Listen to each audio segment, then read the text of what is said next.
galerinha da segunda série, tudo certinho com vocês? Que bom que você está aqui para mais uma aula de língua portuguesa. Eu sou a professora Carolina Molina, estou aqui com a minha amiga Elaine e a gente vem estudar um pouquinho hoje, muito especial, mais um pouquinho de poema, que foi o que a gente estudou na aula anterior também. Você vem comigo? Vamos lá então para os objetivos dessa aula? Os objetivos, primeiro aqui a gente já vai ver, vamos ler textos compreensivamente, vamos localizar informações explícitas no texto, vamos inferir o sentido de uma palavra ou expressão, vamos inferir uma informação implícita em um texto, reconhecer o efeito de sentido decorrente da escolha de uma determinada palavra ou expressão e identificar o tema de um texto. Vamos lá então? Vamos para a nossa aula? Começamos já com um poema, não sei se você vai gostar desse tema, mas olha, alguns eu tenho certeza que vão gostar. Olha o título dele, O Morcego. Vamos lá? Meia-noite. Ao meu quarto me recolho, meu Deus, e este morcego? E agora vede, na bruta ardência orgânica da sede, morde-me a goela ígneo e escaldante molho. Vou mandar levantar outra parede. Digo, ergo-me a tremer, fecho o ferrolho e olho o teto e vejo-o ainda igual a um olho circularmente sobre a minha rede. Pego de um pau, esforços faço, chego a tocá-lo, minha alma se concentra. Que ventre produziu tão feio parto? Ah, consciência humana é este morcego. Por mais que a gente faça à noite, ele entra imperceptivelmente em nosso quarto. Que interessante, né? O poema O Morcego apresenta-se para, letra A, encantar a vida pelo mistério com que os fatos banais são revestidos na poesia. Letra B, demonstrar o caráter doentio da sociedade moderna por meio do gosto pelo macabro. Letra C, falar sobre os dilemas humanos universais que ao mesmo tempo que demonstram um pensamento distanciado e analítico sobre o dia a dia. O que é? Eu dou um tempinho para você pensar, você responde essa para mim e a gente já volta.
Você respondeu? Conseguiu responder essa para mim? Olha só, na verdade, é falar sobre os dilemas humanos. Você lembra que ali no final do poema ele fala que aquele morcego é como se fosse a nossa consciência, que à noite vem, né? Ali mesmo sem convite, vem imperceptivelmente ali nos acordar, vem mexer com a gente, vem deixar a gente com medo, né? Então, os dilemas humanos universais, que ao mesmo tempo que demonstram um pensamento distanciado e analítico sobre o dia a dia, para a gente pensar um pouquinho.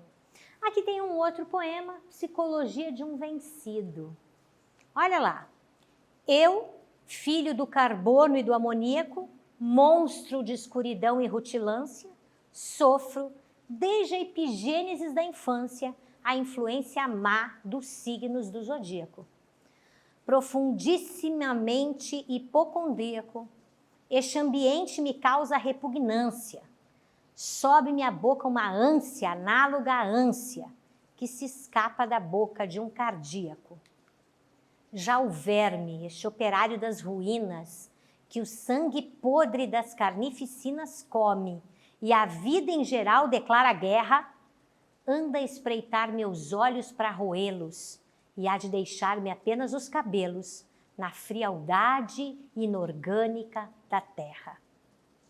Olha, você que pensou que poema só falava coisinha bonitinha de amor, hein? Verme, sangue podre, carnificina, olha só que palavras fortes, está vendo aí? Quem será que escreveu esse poema? A gente já vai falar dele aqui. O poema Psicologia de um Vencido foi escrito em formato de quê? Olha só, vamos até voltar nele aqui para você olhar. Olha para o poema, olha quantas estrofes ele tem, olha como as estrofes estão formadinhas, tá vendo? Responde para mim, é um quiz. Letra A, em formato de soneto, formado por 2 quartetos e 2 tercetos nesta sequência, geralmente com versos decassílabos. Em formato de balada, formado com 3 oitavas e 1 quadra. Em formato de rondel, formado por 2 quadras e 1 quintilha? Ou em formato de rondó, formado com estrofação uniforme de quadras? Eu vou deixar você pensar aí, responde essa para mim e a gente já volta.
Respondeu essa? Essa estava fácil, né? Ele tá como um soneto. O soneto é o quê? É um poema de 4 estrofes, sendo que as 2 primeiras estrofes são 2 quartetos, quer dizer, tem 4 versos cada uma, e as 2 últimas estrofes têm 2 tercetos, tá? Geralmente ele tem versos decassílabos, cada verso tem 10 sílabas poéticas. Como assim? Vamos pensar um pouquinho? Bom, o soneto, então, como eu disse, ele é formado por 2 quartetos e 2 tercetos nessa sequência, com versos decassílabos. E esses versos estruturados com 10 sílabas, mas não são com 10 sílabas ortográficas, não, são com 10 sílabas poéticas. O som é que vai dar o tamanho da sílaba, tá? Veja só esses 2 versos que eu coloquei aqui para vocês. Meia-noite ao meu quarto me recolho. Repare que eu não conto a última sílaba, conto até a sílaba forte. Repare como o T se junta com ao aqui. Por quê? Porque noi é o mais forte, T é a sílaba mais fraca. Se junta com a próxima, então. Meia-noite ao meu quarto eu me recolho. 10 sílabas poéticas. Eu, filho do carbono e do amoníaco. Repare que a gente fala, no falar a gente já coloca carbono do amoníaco. Repare como a gente acaba juntando, quando a sílaba é fraca, a gente junta com a próxima sílaba. Então, a gente tem aqui 10 sílabas poéticas, sempre conta até a última sílaba forte. Se você pensar que o poeta escreveu o soneto assim, fazendo exatamente 2 quartetos, 2 tercetos, e que cada verso dele, se você contar, tem 10 sílabas poéticas, isso é uma obra de arte ou não é? Com certeza é, né? Porque ele teve que pensar, porque ele teve que escolher as palavras, teve que escolher os sons, teve que escolher tudo mais para escrever aí. Isso é versificação, é uma arte da literatura. Tem um exercício 2 para você. Assinale as alternativas corretas sobre o poema Psicologia de um Vencido. Esse poema ele foi escrito por Augusto dos Anjos. E aqui diz: Augusto dos Anjos não foi influenciado pelo parnasianismo, não demonstra grande domínio técnico e gosto pela métrica. Nós já estudamos sobre parnasianismo. A influência simbolista são os temas como a fascinação pela morte, a angústia, a utilização de elementos simbólicos, além do uso de metáforas. E o uso do vocabulário científico produz um efeito poético de angústia existencial. E daí? Eu quero que você assinale quais alternativas dessa daqui estão corretas, tá? De acordo com o poema Psicologia de um Vencido. Eu dou um tempinho para você responder e a gente já volta.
Então, você respondeu para mim? Como eu quero as corretas, você já sabe que a correta é a segunda e a terceira. A primeira, é lógico que Augusto dos Anjos foi influenciado pelo parnasianismo. Porque você lembra que o parnasianismo era arte pela arte, aquele gosto da métrica. Só o fato dele fazer um soneto, a gente já vê que ele já teve uma influência parnasiana ali, que estava acontecendo mais ou menos na mesma época, né? E as outras também estão corretas. Agora, gente, com o mesmo poema, Psicologia de um Vencido, eu quero que você marque as rimas desse poema, tá? Eu coloquei esse poema em 2, tá? Coloquei ele em 2 slides e eu vou voltar para você. Você vai olhar o poema e você vai marcar os poemas. Como que a gente marca as rimas do poema? Com letras maiúsculas. A, com A, tudo que é igual. A, B, B, C, C. O que for igual, você vai marcar com a mesma letra maiúscula igual, certo? Eu vou dar um tempinho para você lê com atenção, você marca aí e a gente já volta, tá bom?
Então, você conseguiu fazer?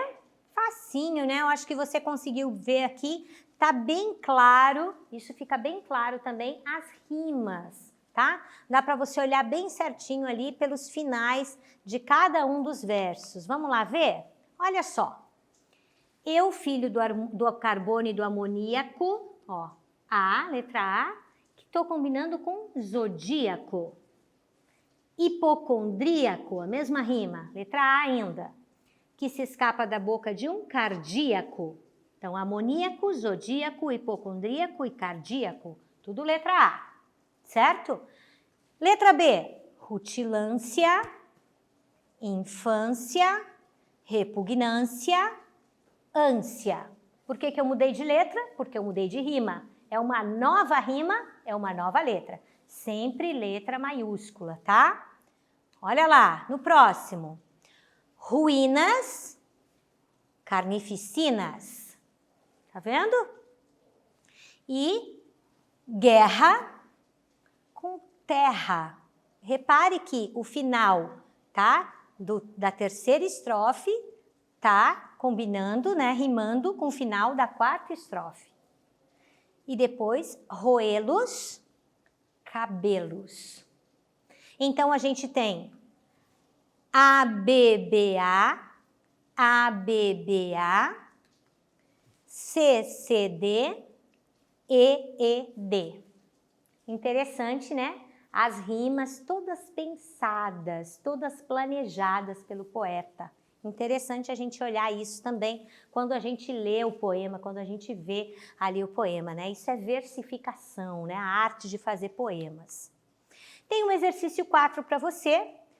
Ainda sobre psicologia de um vencido, eu quero que você marque as respostas certas. Tem um vocabulário científico paralelamente a um quadro de sofrimento perene? Tem gosto por superlativos, né? Icíssimo, né? Aquilo, né? Aumentado, tem gosto por isso?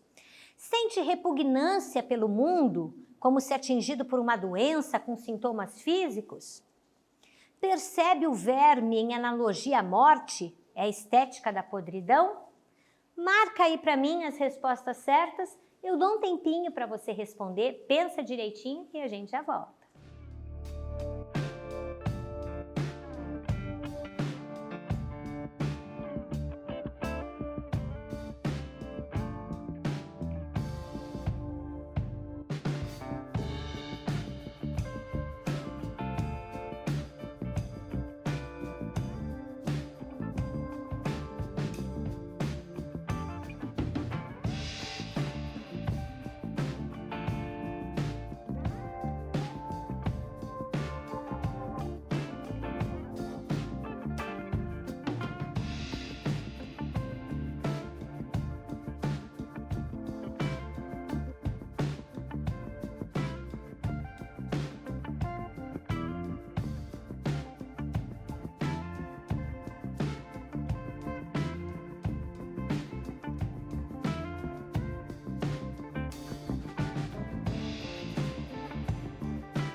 Então, você conseguiu responder? Vamos lá? Essa aqui ficou muito fácil, porque na verdade todas estão corretas. Tem vocabulário científico? Tem vocabulário científico, um quadro de sofrimento, né? tem gosto por superlativos, ele sente repugnância pelo mundo, vê que ele fala que ele está com ânsia, que ele está sentindo ânsia. A gente percebe que ele fala ali do verme em analogia à morte, né? A estética da podridão é chamado isso, né? Que ele fala ali, né? Como se ele estivesse sentindo, tem uns outros poemas que ele diz que ele está sentindo já o verme comendo ele, né? É alguma coisa assim que você se assusta. Se você pensava que poema só fala palavrinhas de amor e bonitinha, você tem que ler esse poeta aqui que a gente está estudando agora, que é o Augusto dos Anjos. Não esquece, hein? Se você gosta, vai lá e estuda um pouquinho dele, tá? Augusto dos Anjos é o mais sombrio dos poetas brasileiros, tá?